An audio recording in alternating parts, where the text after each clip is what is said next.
Sponsored by Carnation. Airing live on the United Public Radio Network on 105.3 FM in New Orleans.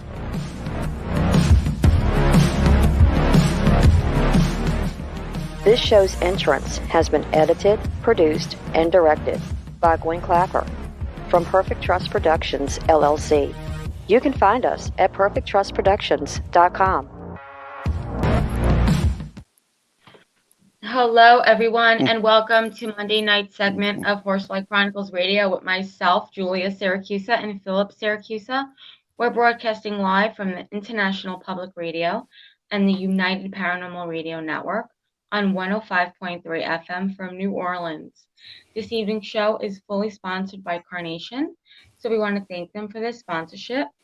You'll have to do a few things in order to participate. Go over to our YouTube channel, UFO Paranormal Radio or International Public Radio.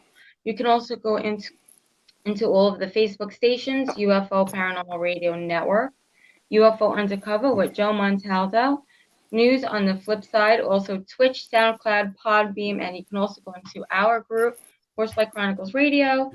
And if you have any questions for our guests, please ask. So tonight, guys, we have two amazing guests. So please welcome to the show Archbishop Plato Angelakis and Sister Lucie Sophie Marie. Plato is commonly called for help when things get really bad. People who become under oppression or demonic depression and have no idea what they're dealing with.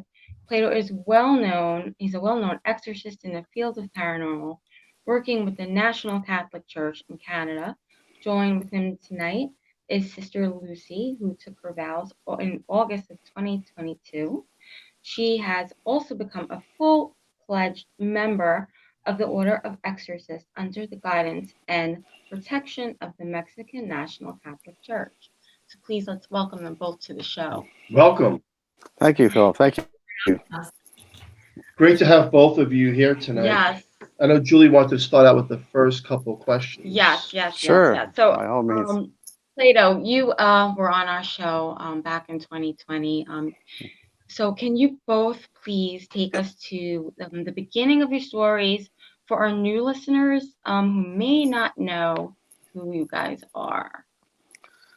Well, I'm basically an archbishop in the Mexican National Catholic Church, which is a handful of churches that are independent Catholic, meaning that they're not necessarily under Rome, but they run autonomously, but recognized by Rome as being valid. So that gives me a little bit of latitude to be able to sort of run my own show, so to speak.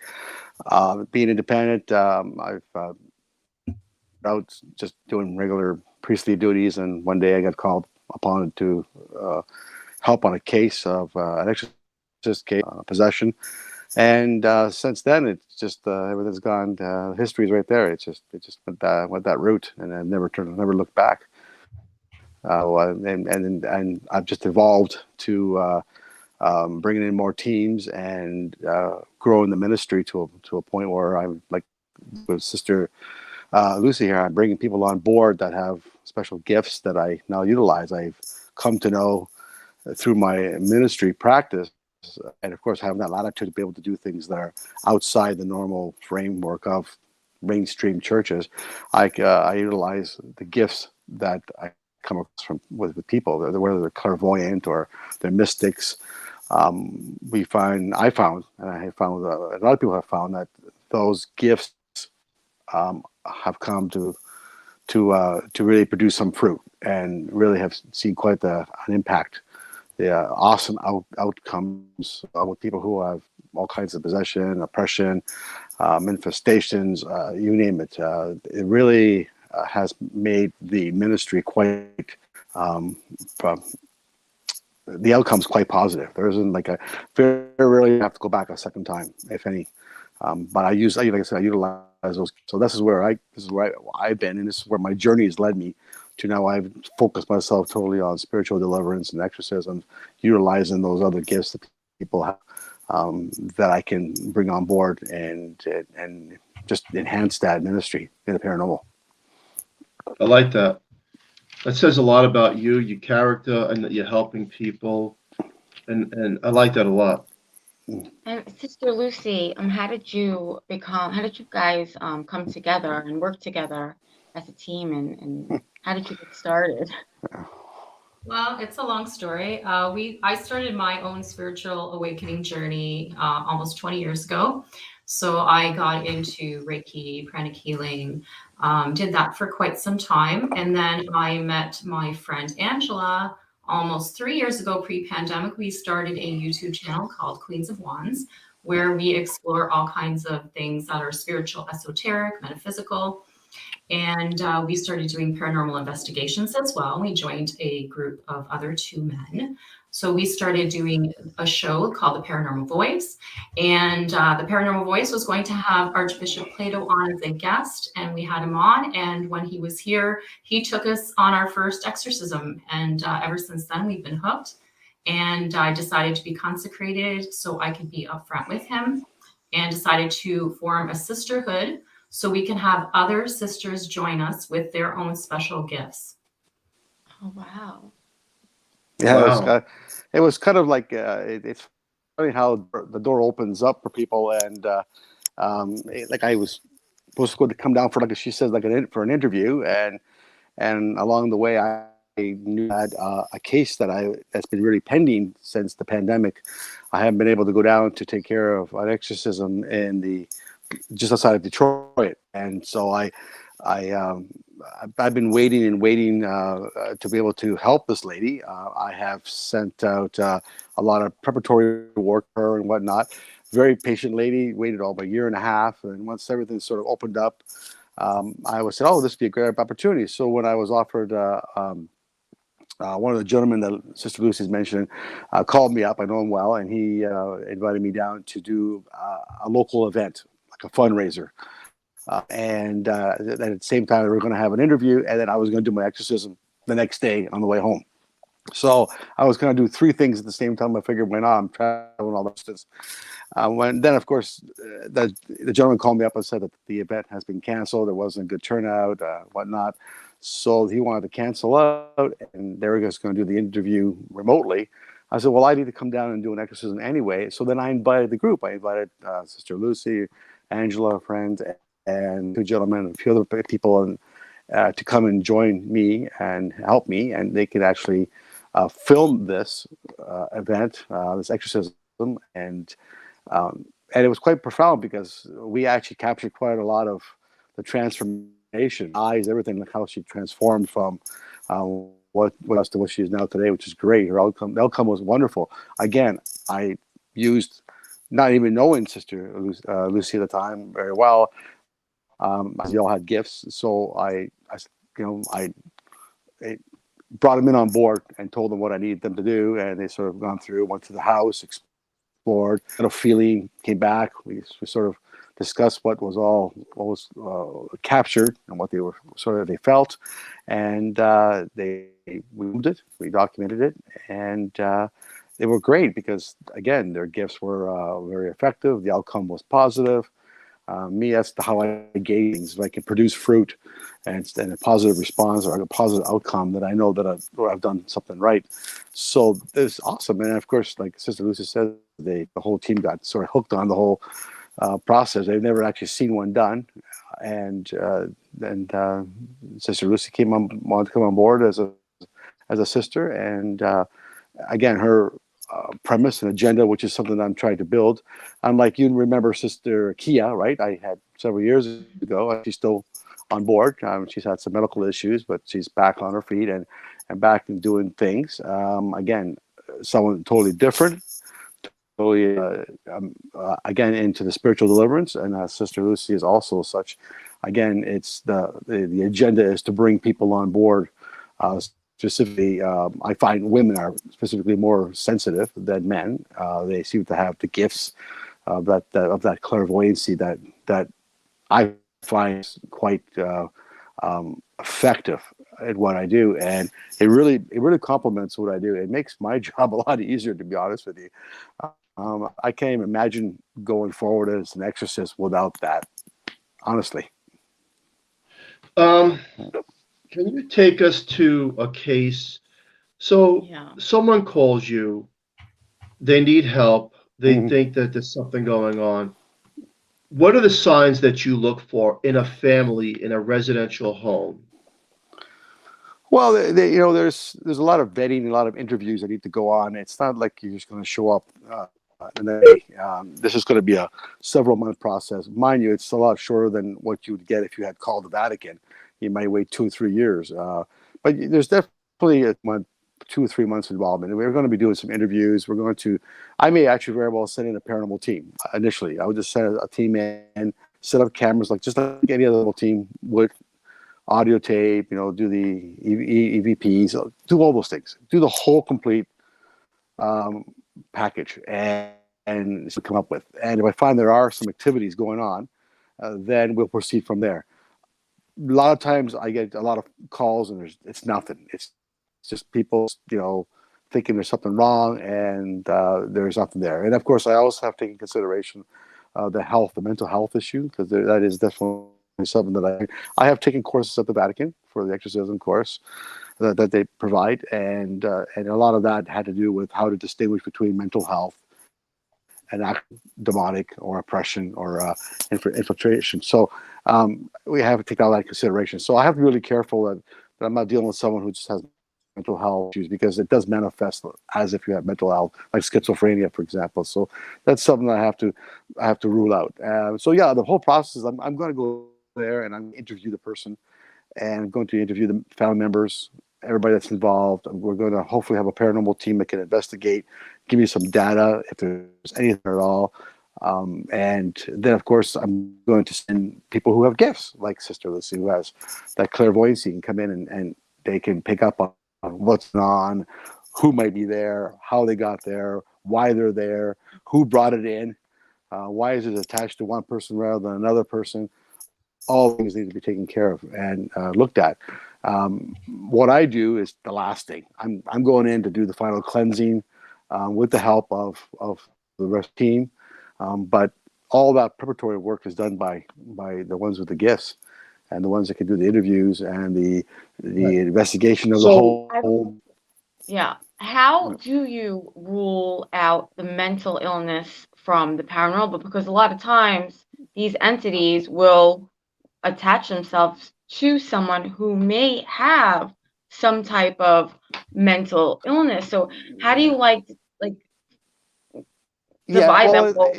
Well, a lot of times I will bring in like holy objects, for example, and place them in obscure places where, or I would bring them in, or they're not holy, they're not blessed. So I want to see the reaction, how people are. I don't even tell them I bring them in, and I want to see how they react to the holy objects. Someone who has mental illness will easily react and pretend that it's something demonic when it's not.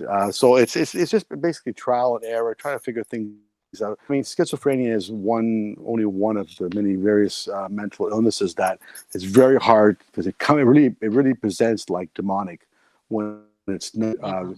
And so with schizophrenia, the person has that 24/7.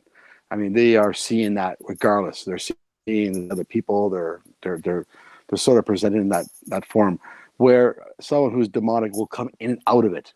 Like you'll come out of schizophrenia and go right back in.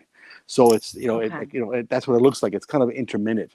You're in and you're out, and that's where you have to kind of capture when he's out. Like I've had people who have been demonically, and they when the rest of the people are not looking, then they're looking right at you, and they kind of I'm in with you kind of thing. So it's kind of just really picking up on the cues. They're in and they're out, where someone who is truly schizophrenic will be schizophrenic 24/7, whether you're there or not. Where when I'm there and I'm trying to invoke whatever entity might be there, they will come in and out of it. And then I know for a fact that it's demonic, because they're playing the game. They're in and they're out.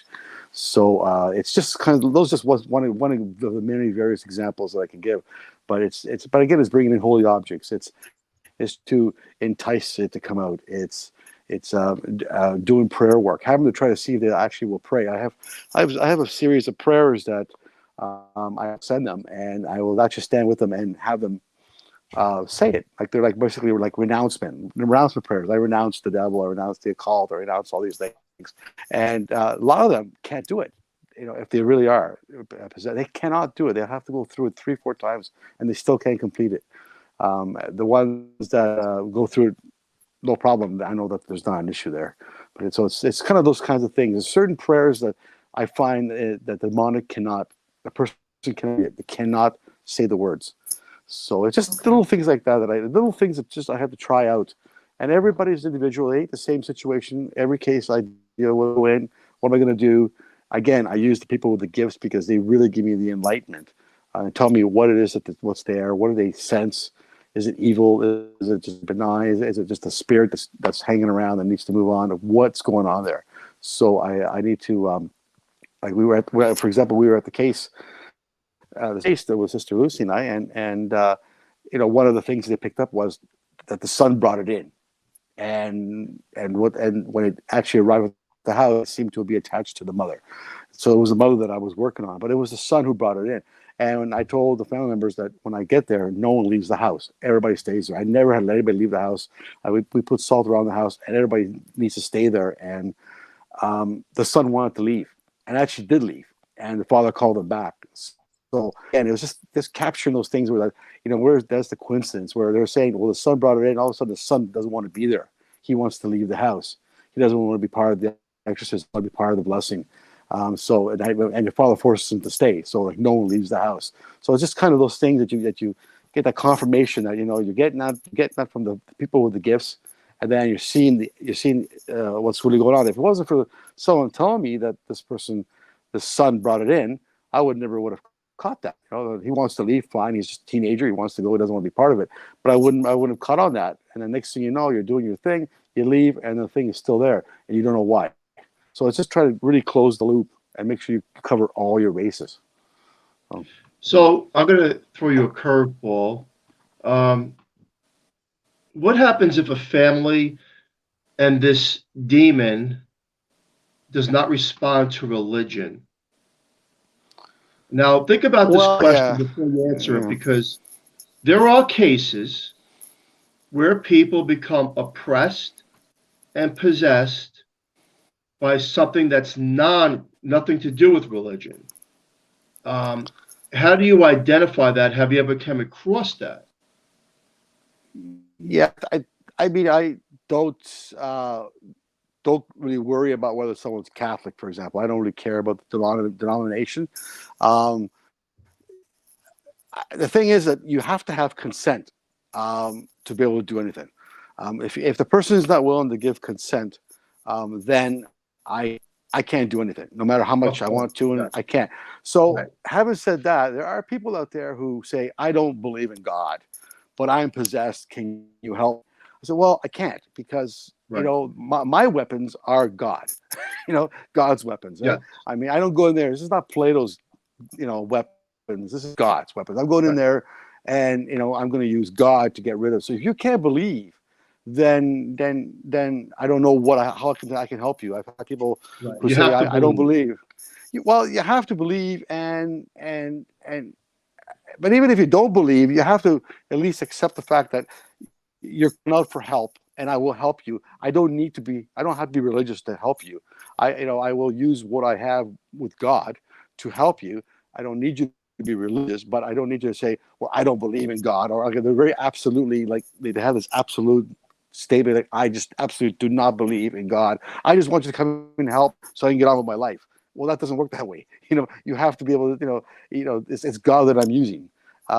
So, and also, the belief, it's kind of difficult. It's a difficult question to answer, because it's very hard to see someone who can make a statement like, well, I have an oppression, which means I have something evil in me. Can you believe in something evil if you can't believe in the God, right? So you're actually looking for help. So if you're looking for help, and you're looking to get rid of this thing, so obviously you have to believe in something. It does, like I said, you don't have to be Catholic, you don't have to be Anglican. You have to be able to at least believe that there's a higher power, right? But I guess the universe. No, I agree with you. But I guess where I'm going with this question is, what happens if the entity is not what you think it is? And I'm going to give you an example, and I don't know what you believe in or not. It's all over the news lately that there are alien crafts. We don't know what they are.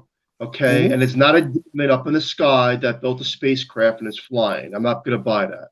And there are people that come forward and saying, I am being affected, such as the movie The Fourth Kind, such as the movie Sightings and all these other documentaries that they say that this thing is affecting me. It is not a demon. Have you ever come across that, and how would you deal with it? I have come across something like that a couple times. Again, I'm up and about whether they are demonic or not in nature. I think it would be naive to think that the universe is just there and there's nothing in it. I think there's definitely good and bad. I believe that there are UFOs. I believe that there are. I have come across people who actually believe and have encountered such things. I think again, what I do is when I deal with something like that, I deal with it. I change the term God into more of a universal kind of energy, positive. I know that. Yes. So what I'm using. So it's basically my terminology. I still see God as the same thing, but I don't use religion or the religious terms anymore. When I deal with something like that, it's about I need to create a more positive energy to outcome what's going on. I need to use that for protection. Again, these are some of the mystic things that are going on in the world that we use, whether it's Reiki, whether it's crystal work, whether we use the light work. I'm all for that. I think that there's some that can be used for those things. I just turn off the religious part.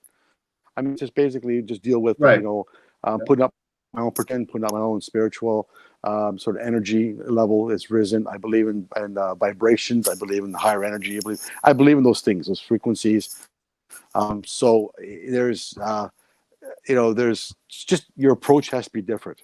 And so then, so I turn off the bishop sort of mode and I get right into sort of like, using God as a more positive force.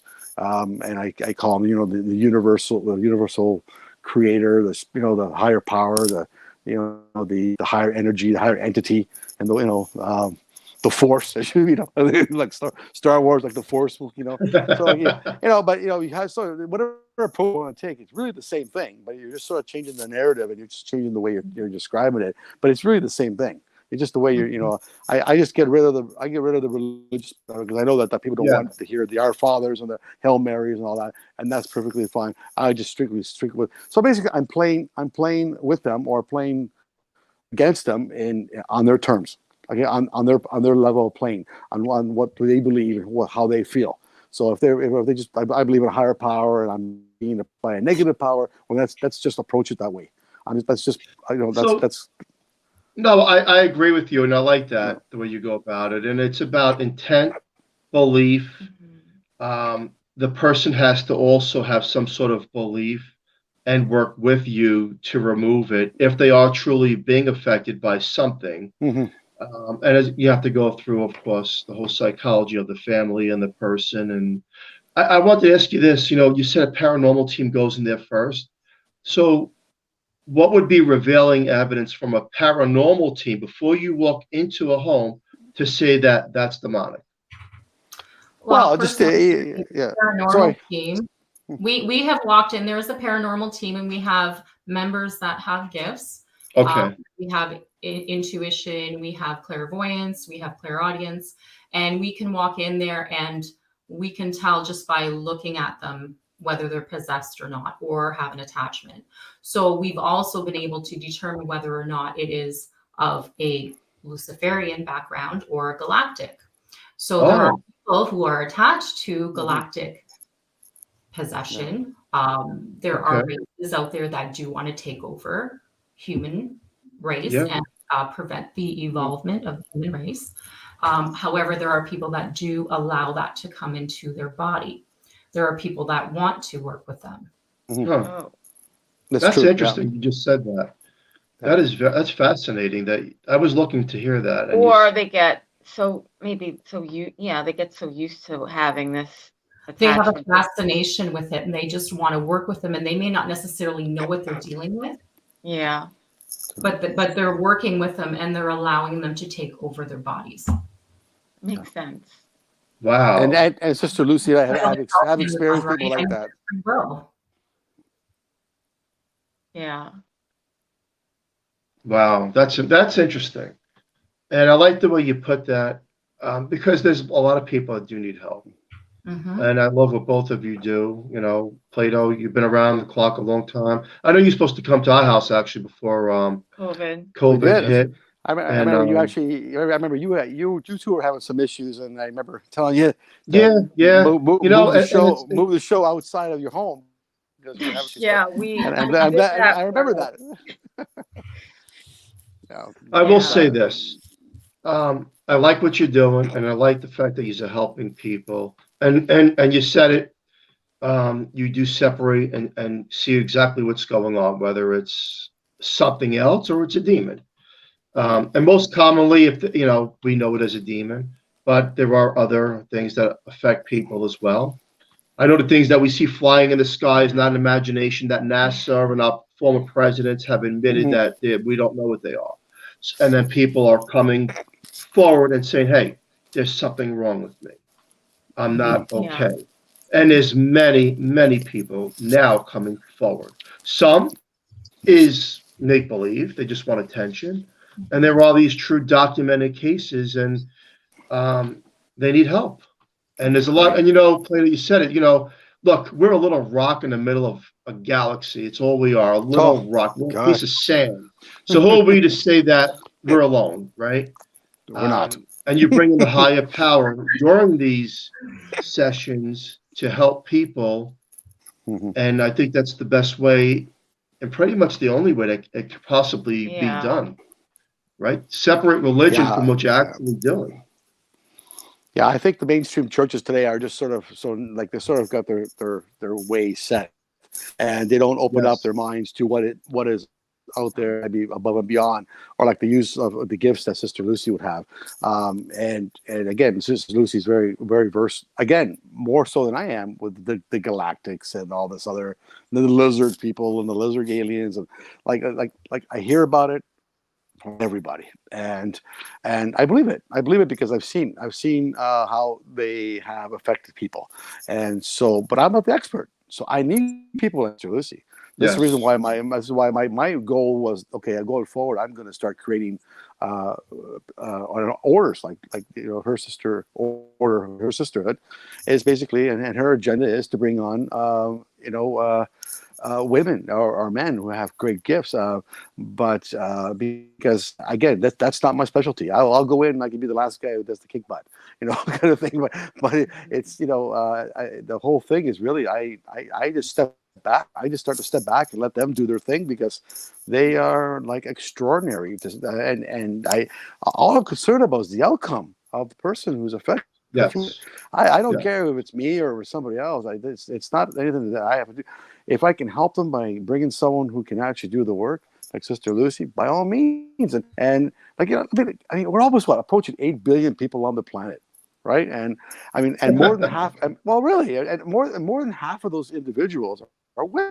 And if we go back even in Catholicism and Greek Orthodox and Christianity and the history, we've got a lot of women saints that were mystics and showed extraordinary gifts and sort of like because I mean, a mystic is really a Catholic word for clairvoyant. So they've extraordinary gifts to be able to draw that stuff from God, that energy. They were able to they suffered, they sacrificed, they did all kinds of things, and we sort of, I think people just lost touch of that history, and so I'm thinking to bring that back. It's like there are so many people, and the Bible, even in Revelations, it said in the end times, the old, the young will have visions, they'll have dreams, and they are, Sister Lucie, has visions, and we work together. We do energy work together. We share energy, and because even that's something that's new to me, and so I'm always open to learning new things. And I like that about you. Yeah. Well, I like that about you. I'm willing to try everything at least once anyway. But I mean, like I said, half 4 billion women in the planet, and if a great number of them have these wonderful gifts, then why are we not allowing them to come forward and help people? I mean, it makes no sense. It's a wasted resource. It's a wasted gift, especially when Scripture said it. Christ said it himself. At the end times, people will have visions and have dreams. For what reason? To help people. So it's to give us that enlightenment, to give us that higher attunement of what we should be doing. So any tool I can use, any person that has gifts, I can utilize and work with. The more the merrier. If Sister Lucie can build her sisterhood with 100 or 1,000 more women with mystic gifts, all the better. And especially if they're all over the world, it's even better, because I get calls from the UK, Australia, Africa. I get in the United States, everywhere, and I can't get there. I can't help them as like I want to. I wish I could just quit my job and just travel around the world and help people.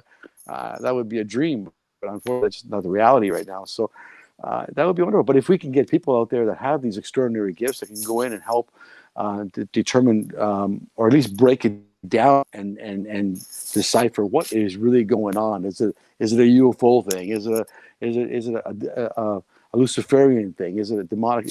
What is going on? Or is it just mental health? What is it? That's where it becomes key. I think it's just such a complex thing now. So the more people we can bring in these extraordinary gifts, extraordinary resources, even in their physical sort of world, where they may be doctors, they may be lawyers,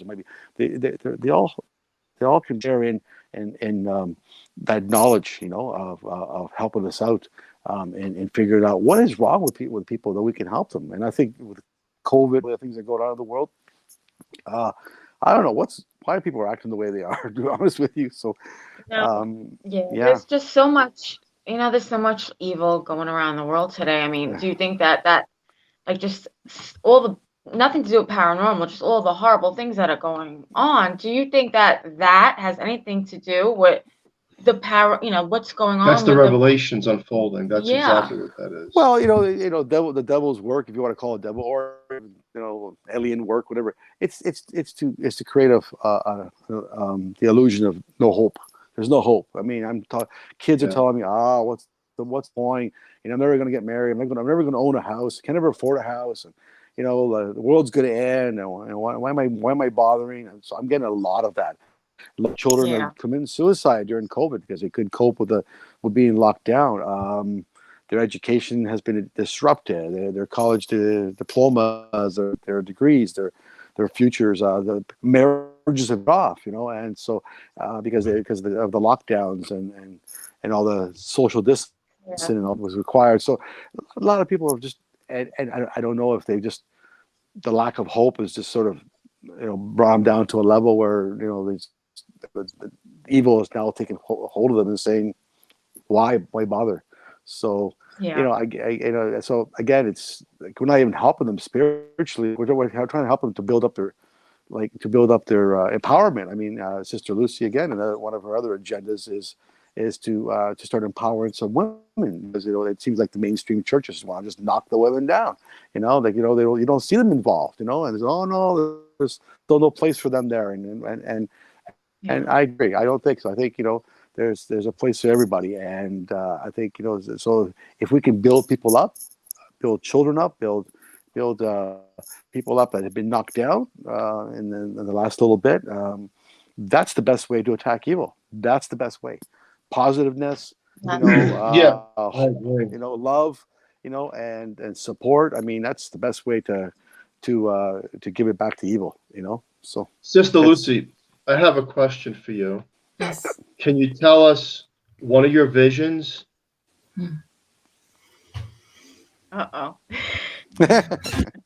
There's only 450,000 people listening to you, so go ahead. That's all. Yeah. Right? Just it's almost 500,000. Okay. I've had some catastrophic events occurring. I've had us going into spiritual battle. It was actually when Archbishop Plato and I had met, and the two of us were going into battle. We actually had our swords drawn and we were getting ready for battle. So I do believe that We are in end times. I do believe that we are dealing with the Luciferians as well as the galactic invasions as well. I do believe that people are lost at this time. And if they are, they could be vulnerable to such possession.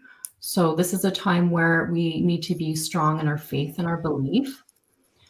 And I've had so many visions. I mean, ever since I met him, my whole life's changed. He just has a way of changing people's lives. It was a relief having met him because it wasn't of the strict religious sense. So it allowed us to use our gifts. I like that. So the vision isn't good. It's kind of grim from what I'm hearing. No. No, it is. However, there's free will and mankind can be changed upon the will of a person and the belief to help others move forward. And I think he's on a great mission. You said something that gave me goosebumps. What are lizard people? They would be called the reptilians. Some people believe that race is not for the evolution of the planet. Some people believe the Palladians had seeded and are watching over Earth for their evolution. And some people believe the reptilians are similar to the Luciferians, which are trying to bring down the human race. Wow. So in retrospect, I believe in the higher power, God. Did God create these other things as well? That these reptilians, for example, or were they something just totally separate? I think at some point, I mean, we could only speculate really, but I mean, I think there's a higher energy, which I'll call God, and somewhere in between all that, between us and God, there's many forms of things out there in the world, in the universe, whether, I mean, we start off with Luciferian, but I mean, that might have just been a general term, because back in the ancient times, anything evil was demonic. Right. And, now the mainstream churches are so narrow minded, like pretty much anything clairvoyant, for example, clairvoyancy, anything. I mean, we can use the word magic for, but what is magic? The term magic is something that is a new technology that we don't understand. It's magic. So we just call it magic. So, I mean, something that we do today would be considered magic back in the 1200 or 1100 AD, right? So, I mean, travel the moon would have been, oh my God, it's demonic, So it just, as we evolve and our technologies, advance, and our awareness and our, and our awareness and our sort of our awakening and being more in tune to things, being more open-minded to the spiritual things, and there's so much of that. I think we can't rule out the fact that that somewhere out there there's so much out in the world, in the galaxy, that we can't even stand. Did God create them? Perhaps. Was there another falling of angels? When he says the angels fell, one third of the angels left heaven and fell like lightning on the earth. But did that include 1/3 of of the whole universe? I mean, so how are we to know, right? So we can always pay, but the thing is, we don't know. So it could be, I can look at it, could be, but we don't know. So when you're talking about the fallen angel, the Enoch, I mean, I go way beyond and start using the Gnostic Gospels. I start looking at the Book of Enoch, the Watchers, and I mean, there's so much. And it's all during the time of Noah, during the time of Adam and Eve, and there's so much that's going on. How much of it is can we account to actually as historical fact? So that is what I look at all those things and I say to myself, well, you know what? There's something to all this. There is something to all this. I don't have all the answers, but certainly if I keep my mind open, things will start coming. More of the knowledge will come through. I can only deal with certain things at a time, obviously, but obviously I've evolved from my own personal spiritual belief, and Jesus and the Holy Spirit, and as a boy working my way up to now, evolving to believing that there's so much good types of evil and obviously some positiveness. Why wouldn't there be other societies and other planets in the universe that don't have both their evil and good? right? They're both their agendas. Who's to say, right? Yeah. It's so hard. I think it's just an astronomical question. It's just too high to be able to answer at this point. But I wouldn't rule anything out at this point, honestly. I think the more I try to figure it out, the more questions I get than answers. So, Yes. just being protective of each other, staying positive, keeping hope, taking care of one another, passing it forward, sort of thing, giving it forward. Doing those things seem to have a positive effect on evil, even aliens or anything. I say evil, I mean anything evil, anything that does not have a positive agenda for us as a human race, or our soul, or our spiritual being. Anything that is detrimental, I would call evil. When I say evil, I'm not even talking about Satan or the demonic or the demons. I'm talking about anything out there in the universe that is negative. It could be a negative vibration or an energy, because that's what the universe is made of. It's positive. It's negative. It's white matter, dark matter. It's matter, antimatter. There's a positive and a negative. It's just the universal. It's a universal norm. There's always, in our energy, our poles, a negative pole, a positive pole. There's wherever there's going to be a positive, there's going to be a negative. So now it's gone far beyond than just giving it a term of the devil. It's anything negative, even in the form of energy or spiritual awareness, anything that and people do it. We create, as we're creative beings, where we create negative. When we're negative about our future, negative about ourselves, self-esteem, being brought down, our confidence, all those things are negative, and we emanate a very negative energy. So if being an exorcist, or even just a priest, and go in, or even just good old Plato goes in and give you a little bit of a positiveness. I mean, I'll go to a drive-in and pick up a drive-through, should I say, pick up a coffee, and I just coffee for the guy behind me, and I can already just sense the positiveness of, oh wow, that was a real nice thought. It's just the little acts that we do can just change that frequency so much. I just made someone's day. It's just things like that. I just when I started doing things like that, I started noticing that we can have a profound effect on people if we look at it from that perspective. No, I definitely agree with you. Sister Lucie, so you gave us a vision to come, which I have to be quite frank with you, I kind of see that too. I mean, I agree with you that that's where we're headed. But things can be changed. But has any vision that you've had in the past come through? There is no time frame on it, so I'm not sure, because I've seen a lot of catastrophic events. And also, I'm not able to determine whether or not we're talking about physical or not, because I've also had visions of alien invasion. So whether or not that's an actual physical occurrence, or they're just coming in and taking over the spirit. And when I went to a flight in England last week, I saw 3 people on the plane who were overtaken.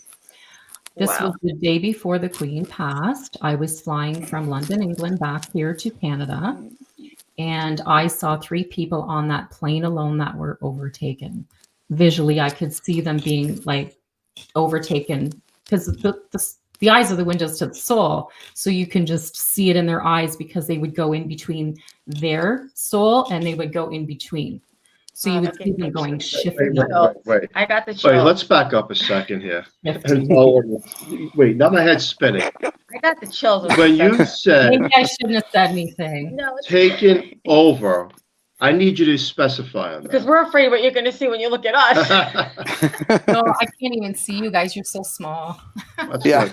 No, but what did you see when you said taken over on that plane? I believe that those souls that are not lost and they don't have a purpose, that they are vulnerable to any kind of takeover. So I believe that, for instance, the reptilian race could go and take that body and use that body for its purposes of destruction. Destruction. Is that Right. like So a we want to permanent destroy thing? anything of God. It's really a form of possession if you really think about it. It's just not It's a form of demonic. possession, but it's It's still a form galactic. of So this is possession. what we're dealing with that's different in this day and age is we're not dealing with the normal demonic possession we've been talking about. We're dealing with galactic possession now. Mhm. Now, is that a permanent thing, or can No, it she be? said in and out. So it's in and out. Well, Okay. they go in and out, right? I mean, Okay. they still act, they still have to function their daily duties. They're still the person that they are. It's just when I see them and I look at them, I can see that they do this shifty eye where kind of like Yeah. snake eyes, looking black, looking face and eyes. Oh. And they She's shift looking in. at me. Go ahead, I'm this- listening. yeah. I'm listening to you, my You're wife, not just to check funny. her eyes. Yeah. Yeah. Fine. You want me to This look could in be- your eyes? Yeah. No, you're not. I don't see shifty going on. All right, thank God. Well, it's funny. See? It's funny because we did have someone who studies the whole Galactic Federation, and she says I'm part of that federation, and I'm like, I'm looking at myself. Oh, I there's a don't look like a difference. reptilian as far as I look in the mirror. No, there's a Yeah. difference. So Galactic Federation is actually the part that's overseeing the evolvement and ascension of Earth. So the Galactic Federation is actually comprised of several planetary beings who are looking for the evolvement of the planet. I'm talking about the races that are against that. The races that are trying to hold so saying Galactic Federation, that's cool. Oh, well, Yeah. But I have heard. an idea. But I have heard. But I have Wait, heard that wait. term before. Council. I have a question. I have a question, and I need you to think about this question.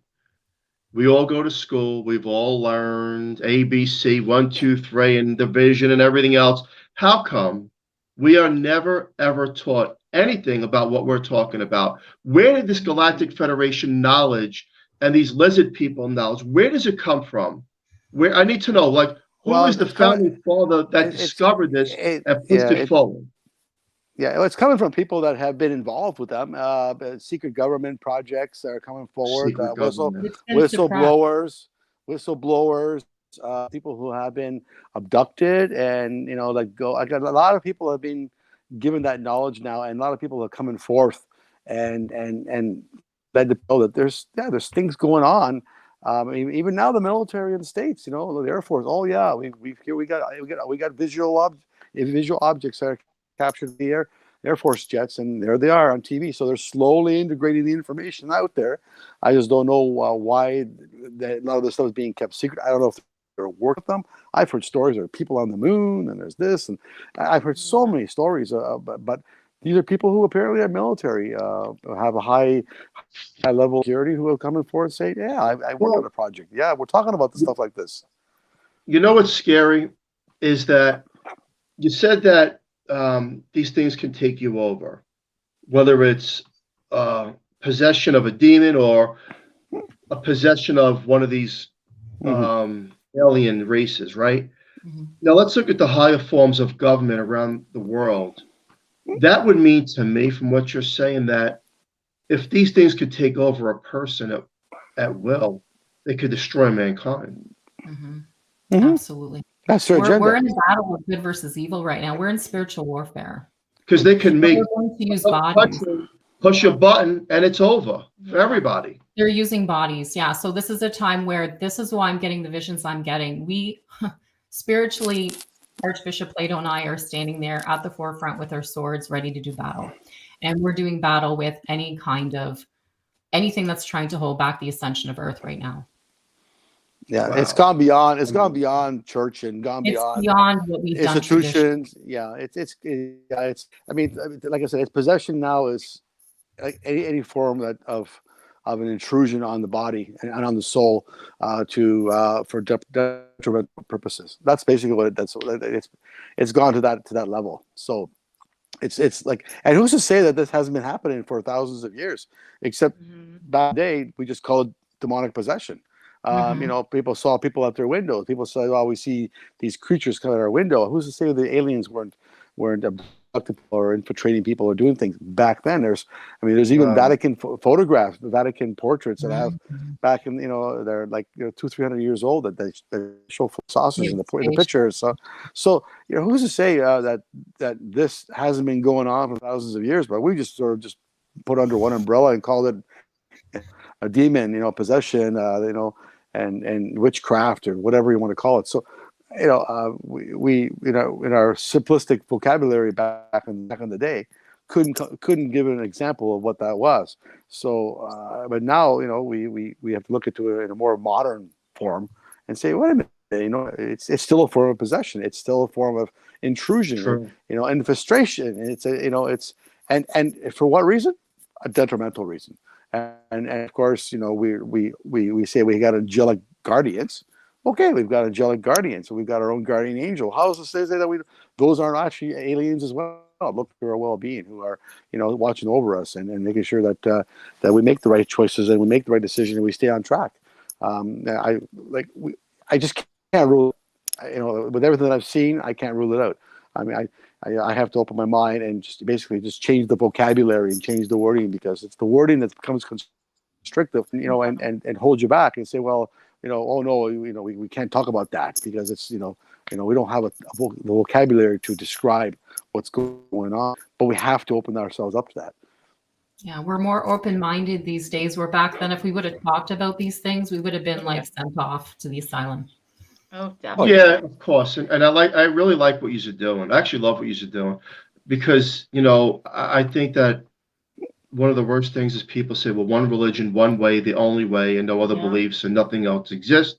And that is the most untrue thing, because now, today's day and age, we're seeing crafts out there that are unexplainable, and our own government's admitting to some of this stuff. So I like that. And people and the listener out there, have an open mind, because we don't know everything. And Plato hit it on the head, that it's an intrusion of the body, of the mind, and, goodwill and faith and love and trust and pushing a good deed forward helps humanity.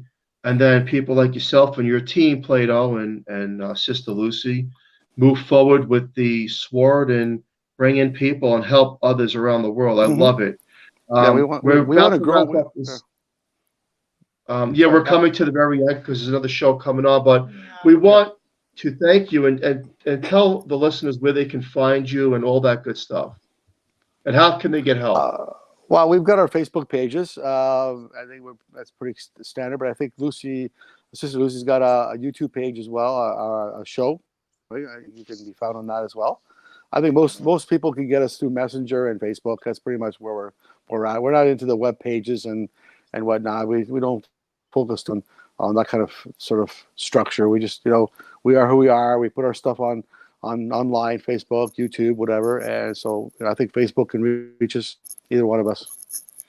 Okay. Thank you so much for coming on Horsefly Chronicles Radio. We really appreciate it. We want to have both of you back, because this has been by far a very interesting topic, discussion with your knowledge.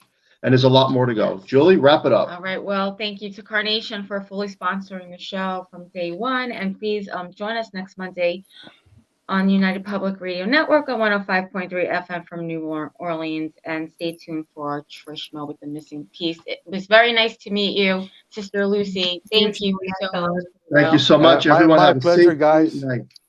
All right. Thank you. Have a great Push the night. positivity forward to the listener, and we'll see you next week. Thank you. Take care, guys.